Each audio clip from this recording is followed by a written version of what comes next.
The royal family, an institution shaped by centuries of British history.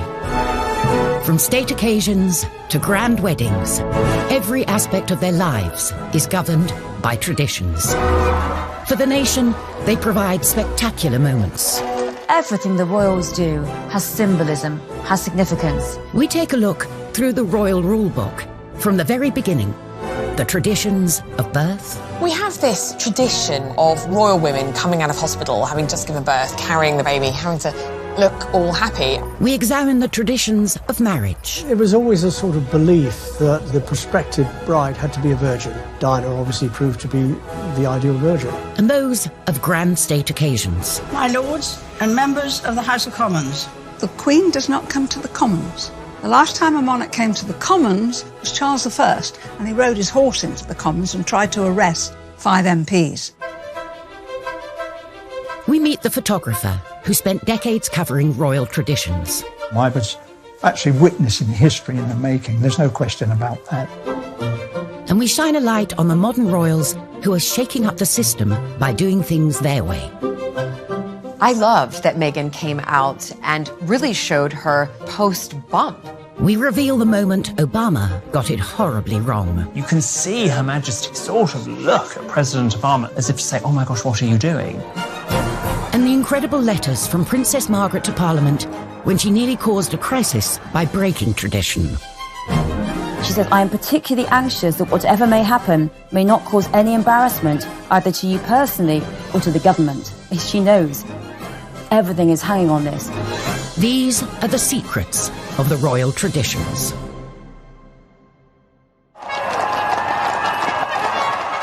Royal traditions take centre stage in our nation. Grand ceremonies with thousands of years of history form the very fabric of our society. These royal occasions, rich in pomp and ceremony, set us apart from the rest of the world. The Queen sees tradition, sees ceremony as absolutely vital to maintaining the strength of the monarchy.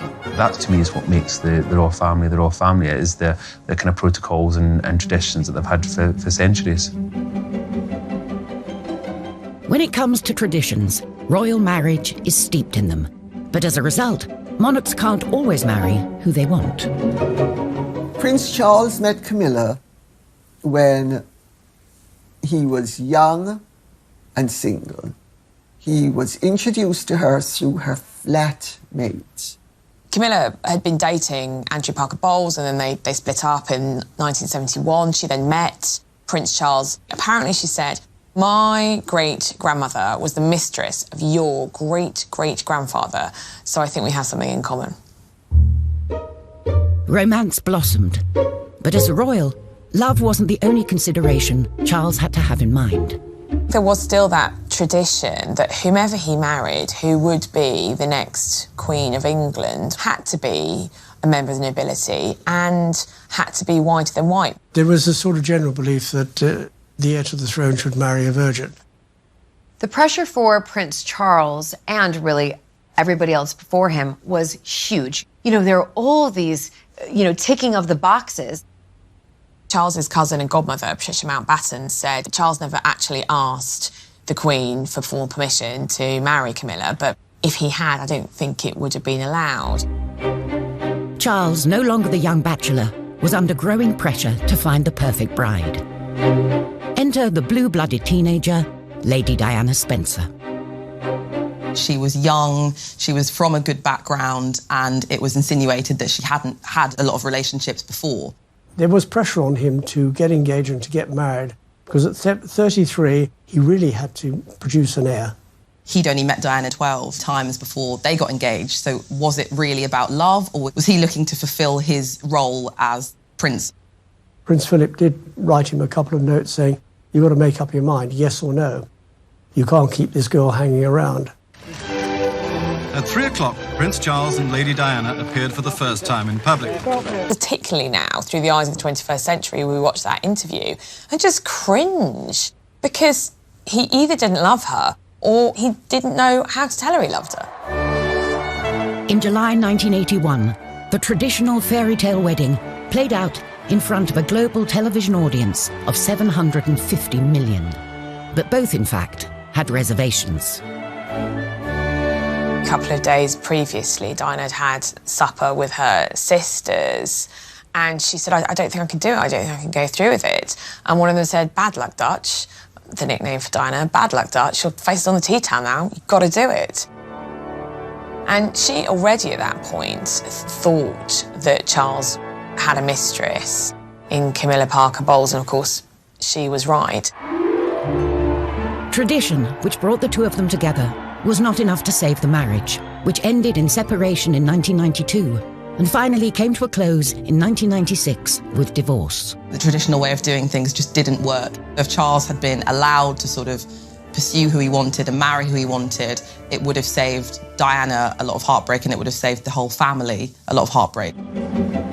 Coming up, the very special christening gown, passed down through every royal generation for over a century. The Honiton lace christening gown is the most wonderful symbol of royal tradition. And discover how Princess Margaret had to choose between breaking tradition and losing everything. They say to her that yes, she can marry him, that's fine, but she must lose her title and she will lose her position.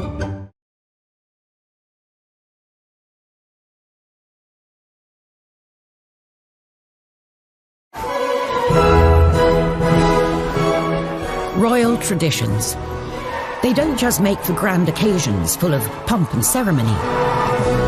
For the Queen, they're an important reminder of the link between God and the monarchy. The Queen is head of the Church of England. She's Supreme Governor of the Church of England. She believes in her role and believes in her role as being one for life. And for any royal, these traditions start from the minute you're born. The proud and now rested father was the first to arrive this morning. One wing of a hospital in West London has become synonymous with royal traditions when it comes to births. Prince George was born at the Lindo Wing, where his father was born and his uncle was born, and so many other royal babies have been born. Kent Gavin covered every Lindo Wing photo call for over 35 years, starting with Prince William. Well, we went down there, anything up to, I think it was about 2 weeks prior, because we weren't exactly sure of the date. Police had to put barriers up, and the roads were sealed off, and we used to chain our step ladders so that they could not be moved. And you wrote your name bit on felt, Kent Gavin, Daily Mirror, or whatever it was. Less than 2 days after arriving here, Prince, Princess and baby Prince emerged to the cheers of the crowd. It was over in minutes, you know, everybody shouting and screaming, but of course it was front page pictures. Kate and William carried on the tradition of the photo call on the steps of the Lindo Wing, whilst paying tribute to the past. We saw some lovely symbols that harked back to Charles and Diana. When Prince Louis was born, she wore that red dress, and quite similar to what Diana chose, coming out with Prince Harry. So there are nods to what has gone before, tradition-wise. The Duchess looked somewhat tired, but very happy in a beautiful red dress and high heels. I mean, we have this tradition now of women, royal women, coming out of hospital, having just given birth, carrying the baby, having to look all happy. Because, of course, previous to this, women had home births. The Queen had all of her 4 children at home, so you wouldn't actually have seen a royal woman, a royal mother, for some time in public. Newcomer to the family, Meghan, decided this was a custom she would sidestep. Meghan didn't want it at all. I mean, she's changed the rule book totally. I don't know whether she went and did it because just changing tradition. She didn't want to have that frenzy. Like Meghan, Julie Montagu married into the British aristocracy, and she doesn't see the appeal either. Listen, I've had 4 children. I can't imagine having to give birth and then have hair and makeup done, put on a dress and a pair of heels, and stand outside my hospital and have a photo opportunity. The Sussexes chose a much calmer photo call, with just one photographer in the comfort of Windsor Castle, with a more natural feel. I loved that Meghan came out and really showed her, you know, her post-bump. Your stomach does not go right back in 2 days later. It takes a lot of time. So I think for women all around, it was a breath of fresh air to see her come out and look like that. Perhaps this modern tradition of showing the baby within days of being born can be traced back to a curious incident in the 17th century, during the warming pan scandal. In 1688, there were wild rumours that James II and his wife, Mary of Modena, had not actually had a child. James II was hated because most of the country was Protestant and he was Catholic. His second wife, Mary of Modena, fell pregnant. After not being able to have a child for a long time, suspicion soared. They basically said that Mary of Modena had a fake bump, and she gave birth, apparently, to a son. But immediately everyone said, no, she did not. She gave birth to a stillborn child, or a girl, and instead it was whipped away and a new baby was brought in the warming pan. And this was a huge scandal. No one believed that the baby was real, and as a consequence, James was pushed off his throne, and in came the tradition that every royal birth after that had to be witnessed by a senior member of the government to assent that the baby was truly royal. Thankfully, no such scandal with the more recent royal births. And when it comes to traditions, first on the royal baby to-do list is the christening, where everything down to the gown has a story. So the Honiton lace christening gown is the most wonderful symbol of royal tradition when it comes to royal babies. It was the christening gown that Queen Victoria and Prince Albert had made for their first child, Princess Victoria, for her baptism in 1841. Made of fine lace from Honiton in Devon, it was used as the christening gown for every king, queen and minor royal for 163 years, including our current queen, for her christening in 1926, and Prince Charles in 1948. Here is the first picture of His Royal Highness Prince Charles of Edinburgh, second in the line of succession, just 4 weeks old.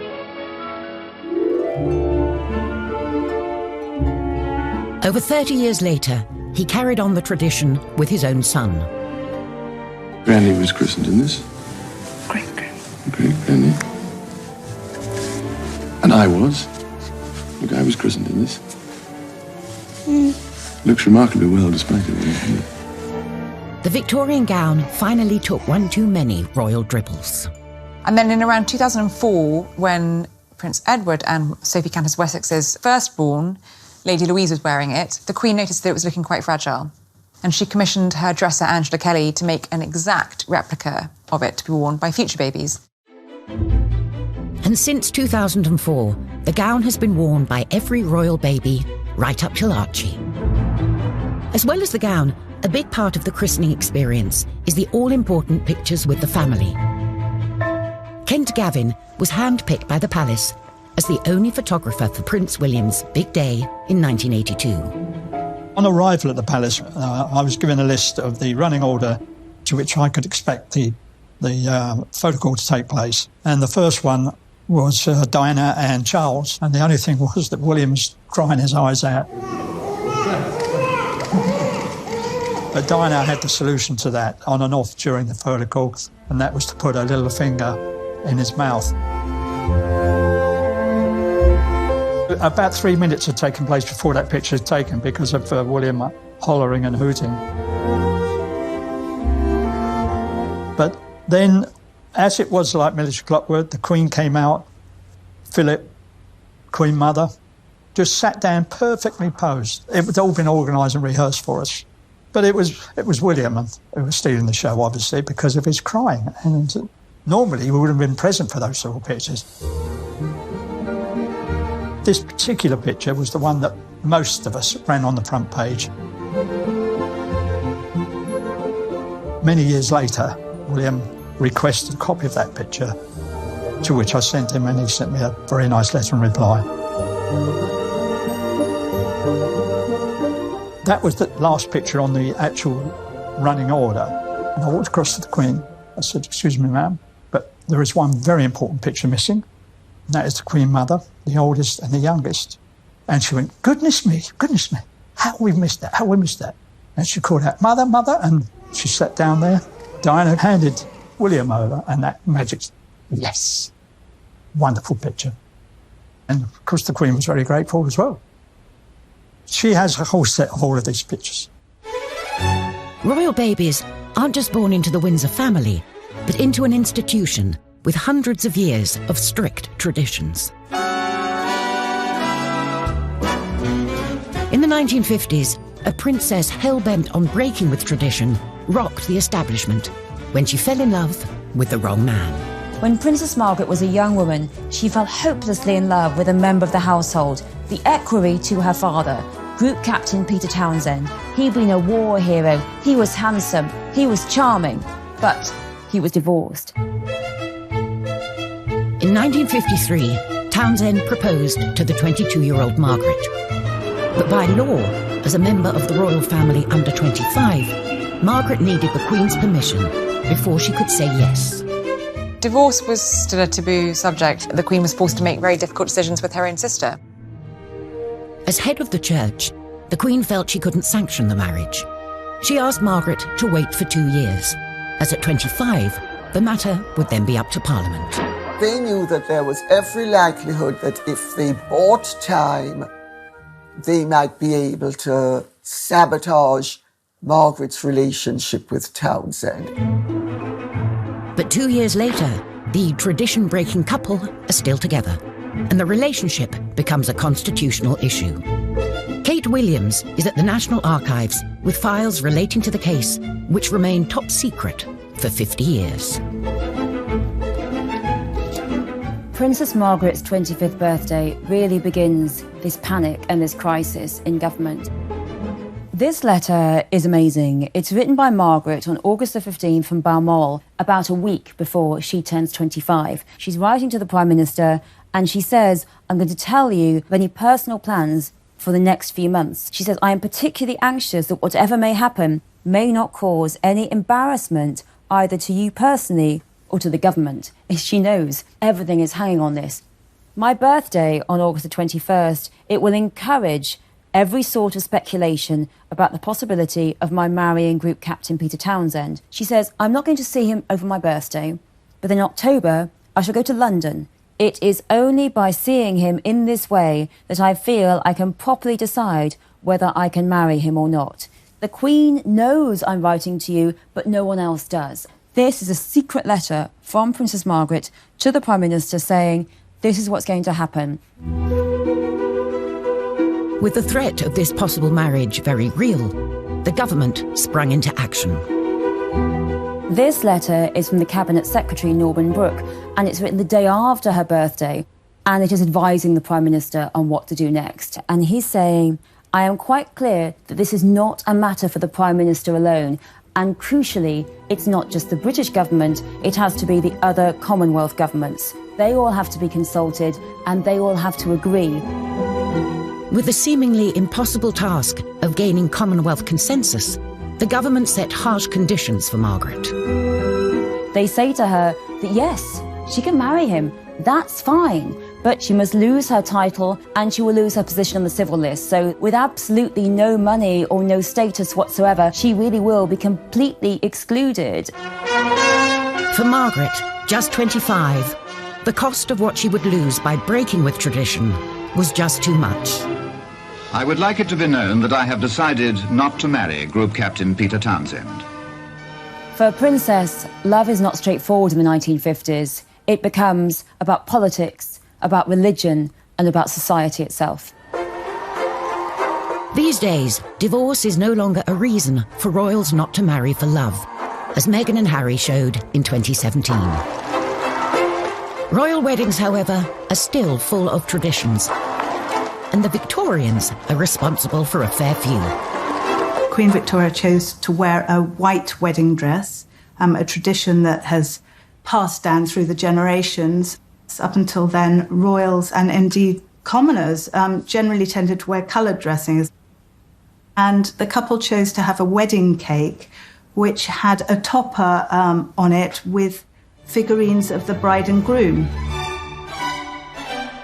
There's a traditional role for the bouquet too. Their eldest daughter set another tradition when she picked some myrtle from Osborne House for her wedding bouquet. And again, it's something we've seen with both William and Kate and Harry and Meghan.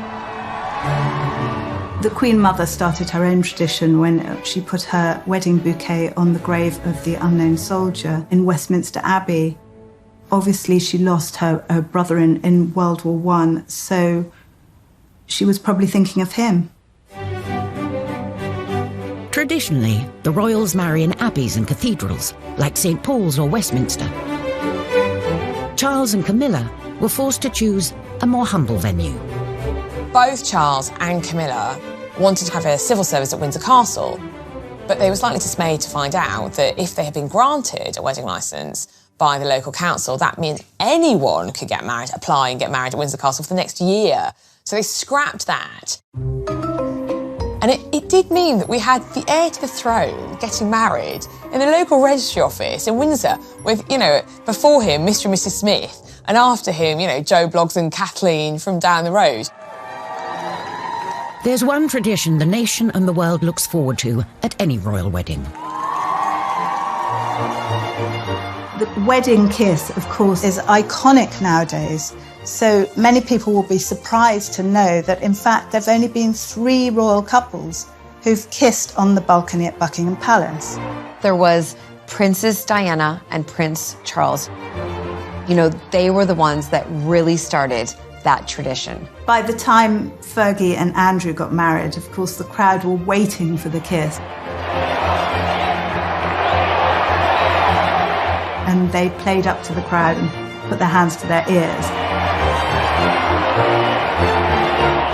And then the kiss carried on.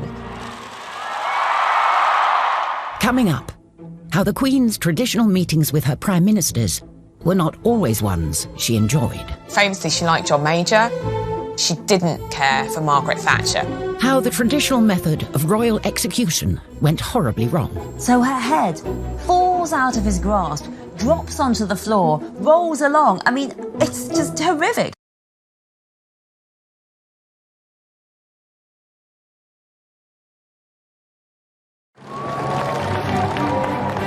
Our Queen, the longest-serving monarch in British history. For 67 years, she's been front and centre at every ceremonial event, from trooping the colour to state opening of Parliament. If the Queen were a stick of rock and you cut it through, you would read duty written on her insides. As head of state, it's the Queen who has to give final sign-off before any act of Parliament can become law. And every year since 1952, she's travelled to Westminster to read out the legislation of her government, missing the event just twice, when she was pregnant with Prince Andrew and then Edward. State opening of Parliament, it's absolutely full of tradition, but each of the traditions means something. So, for example, the Queen does not come to the Commons. The Queen is not allowed in the Commons. She's only allowed in the House of Lords. The Commons is for the Commons. It's for the elected parliamentarians, and the Lords is for the appointed parliamentarians. My lord, pray be seated. Black Rod the messenger walks down to the Commons, and the doors are shut in his face. And he bangs 3 times on the doors. The Commons are summoned. MPs file into the Lords to hear the Queen give a speech outlining the agenda for the coming Parliament. Except for one MP, that is. Well, one of the traditions is that an MP is held hostage at Buckingham Palace. In order to make sure that the Queen gets back, one of the members of Parliament is taken hostage the night before and is not returned to Parliament until Her Majesty is safely away from there. Probably usually an MP that the government don't like anyway. While the words are read out by the Queen, they're written by the government. My lords and members of the House of Commons. When you're in government, the night before the state opening, you are invited to a buffet supper at number 10. And then the speech is read out so that you know what's in it. There are no surprises. My government will legislate in the interests of everyone in our country. Like all traditions, the ceremonies acted out in Parliament are a reminder of an uneasy past between the monarchy and government. You go back to the 1640s during the time of the Civil War and Charles I's interference with Parliament. He interfered all the time, and Parliament didn't like being interfered with, which is why... Rolls along. I mean, it's just horrific. The spectators in this public execution are shocked and horrified. What a dreadful, horrible public execution for this woman who had been known as one of the most beautiful queens in the world. Thankfully, the monarchy is on a more stable footing these days. And as head of state, the Queen carries out her duty by regularly checking in with her Prime Minister. The Queen traditionally meets with the Prime Minister weekly for an audience, tends to be on a Wednesday. They meet for between half an hour and an hour. The idea is that the monarch is briefed on what's happened in Cabinet from the Prime Minister's viewpoint. The Queen's had a business-like relationship with her Prime Ministers, but there's some that she's liked more than others. She was very fond of Harold Wilson. She was very fond of Jim Callaghan. Famously, she liked John Major. She quite liked David Cameron. She didn't care for Margaret Thatcher. Margaret was hugely deferential. She adored the monarchy and would be almost kind of crawling, which irritates a strong personality, doesn't it? And Margaret Thatcher may also have rubbed the Queen the wrong way when, in 1982, she took the salute from the armed forces, a role usually reserved for the Queen. Margaret wouldn't have done anything deliberately to insult the Queen. Oh, no. Margaret was very traditional and would have deferred immediately. So there's obviously been a breakdown of communication somewhere that actually that's the Queen's job. On the other hand, she did rather do this a little bit in her later years. While the rest of Parliament is on their summer break, the Queen hosts the Prime Minister in a supposedly relaxing gateway in the Scottish Highlands. Every year, again, another tradition, every Prime Minister is invited to a long weekend at Balmoral where the Queen spends every... The sitting Prime Minister of the day will very often go up for a long weekend with their husband or wife and spend time with the Queen out there. Tony Blair and Cherie hated it. Cherie talks of being really embarrassed about the servants at Balmoral unpacking all of your bags and you're putting all your clothes away. And I think she famously said that she didn't want to pack contraception because she was so worried about them seeing it in her bags. And I think that's where their youngest son, Leo, was conceived.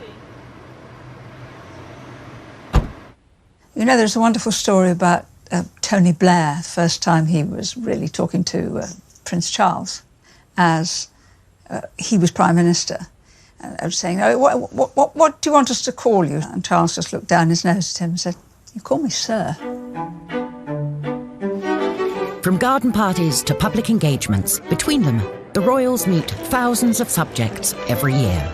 Protocol helps ease the encounters and avoid awkward moments for either side.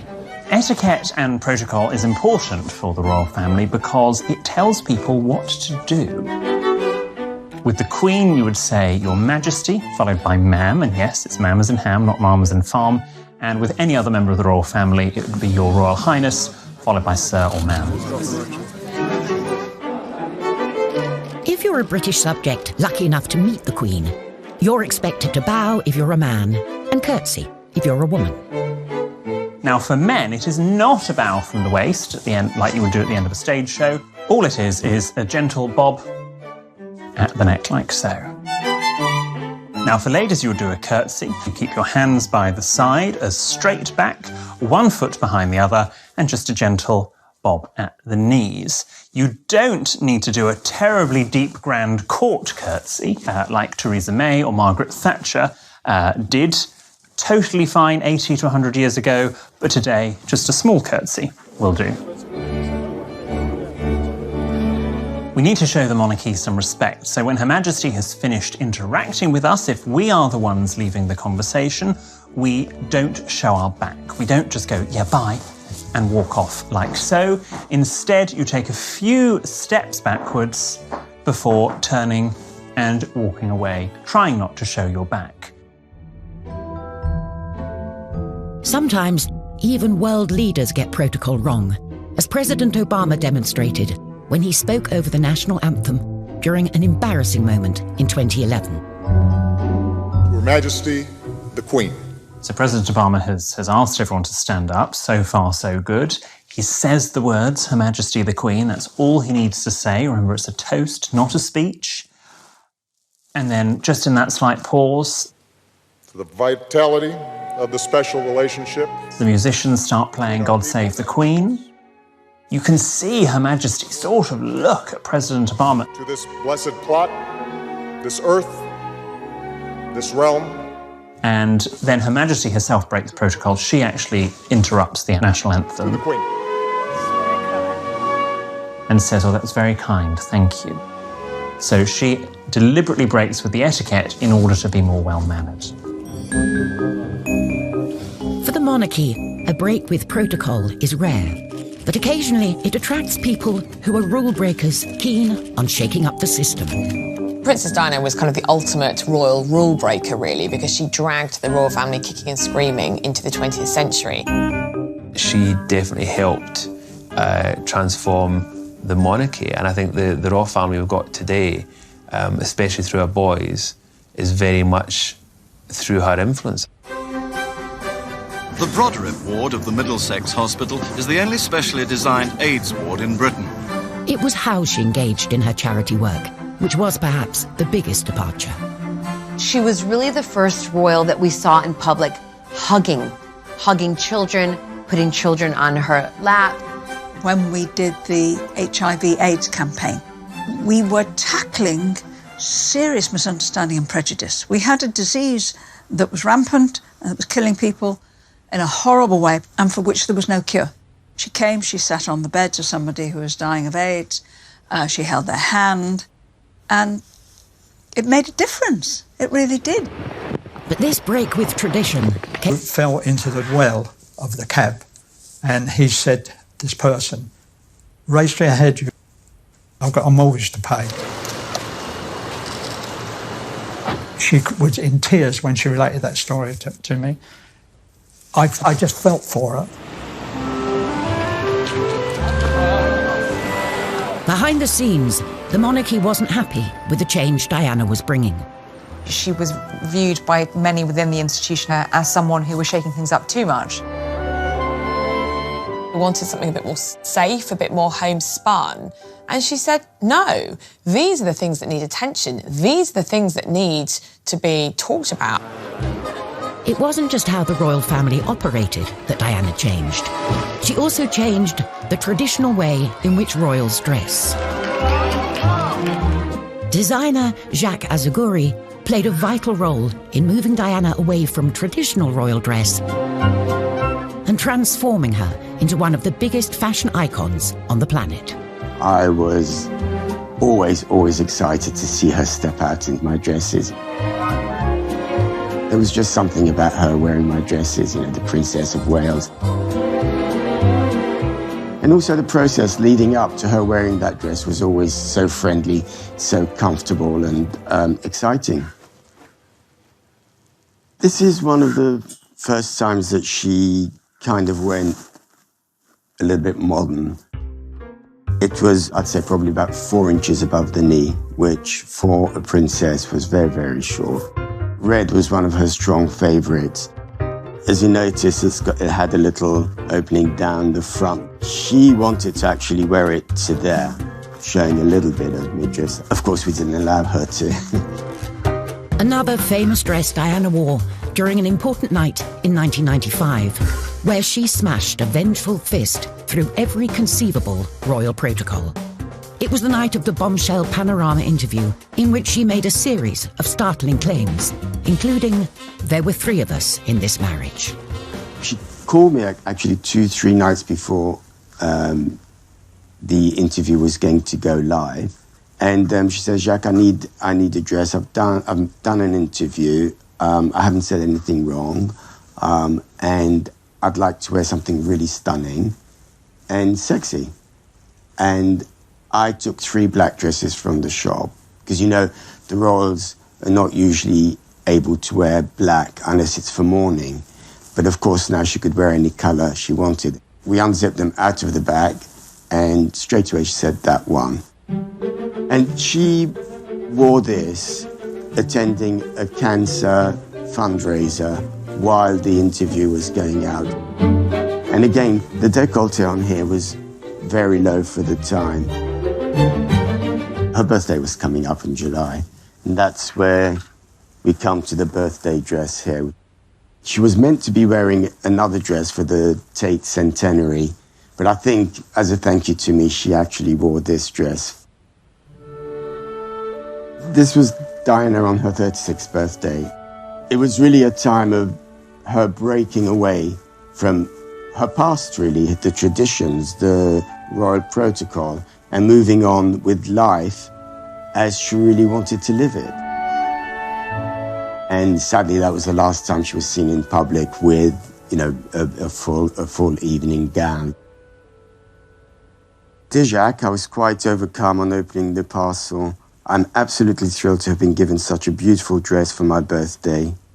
Thank you more than I can possibly say for making this day particularly special. Lots of love, Diana.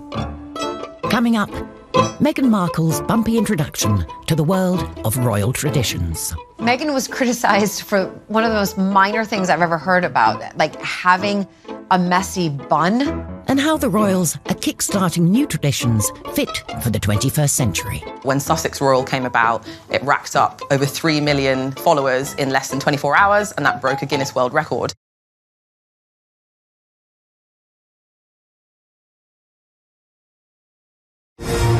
Really the land of the free. And then all of a sudden having to move over to this country, marry into the royal family. There's a lot of rules and really regulations that she has to follow. It must be a real shock for Meghan because she was this independent Hollywood actress doing what she wanted, essentially. And now something as innocuous as her closing a car door, headlines around the world. She's closed her own door. Oh, my God. Meghan was criticized for one of the most minor things I've ever heard about, like having a messy bun. I mean, honestly, please find something else because I actually thought that messy bun was really cool. Meghan shouldn't have worn black nail varnish. I mean, honestly, there is no protocol on what colour nail varnish a royal woman should wear. If anyone's criticising Meghan for not wearing tights, let me tell you something. Sarah Ferguson, Duchess of York, didn't wear tights. I was at an event as minister where she came to do an opening, and she turned up actually looking scruffy, which is a no-no, because the people who are there, they come to see the magic and the style and the grace of royalty.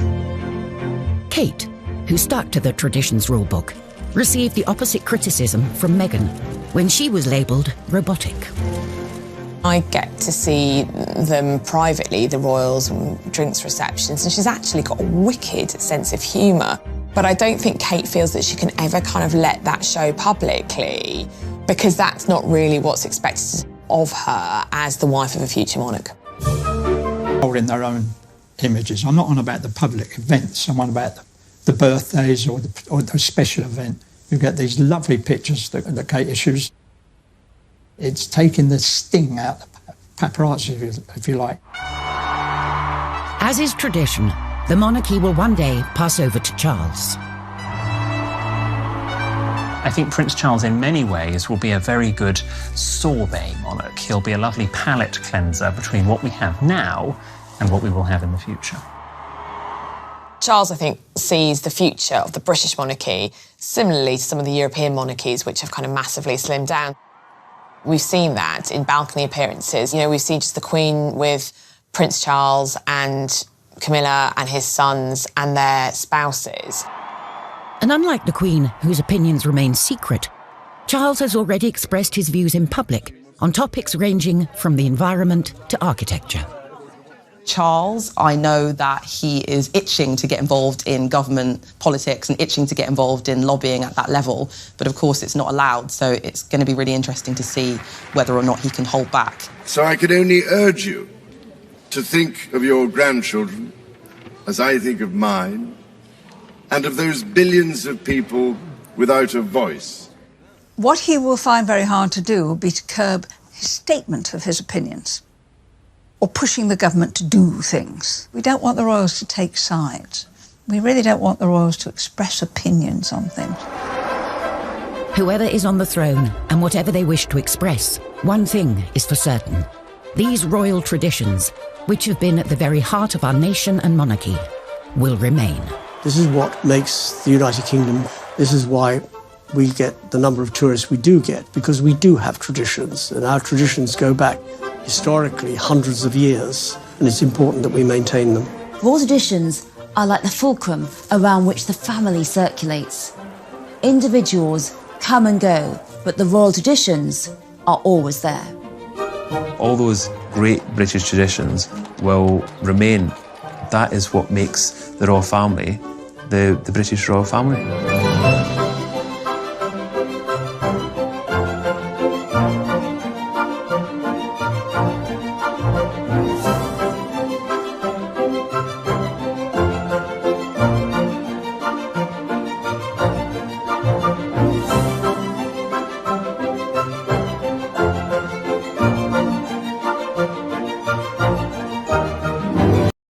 Showed her, her post-bump.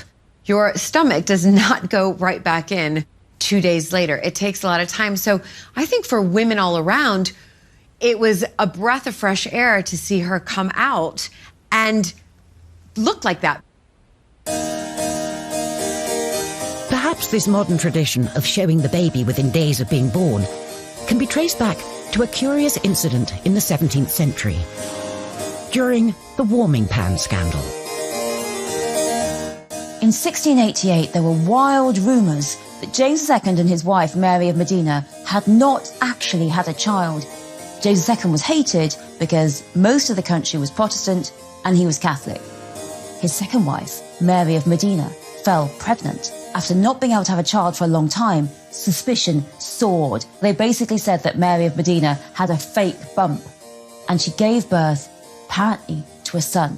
But immediately everyone said, no, she did not. She gave birth to a stillborn child or a girl, and instead it was whipped away and a new baby was brought in the warming pan.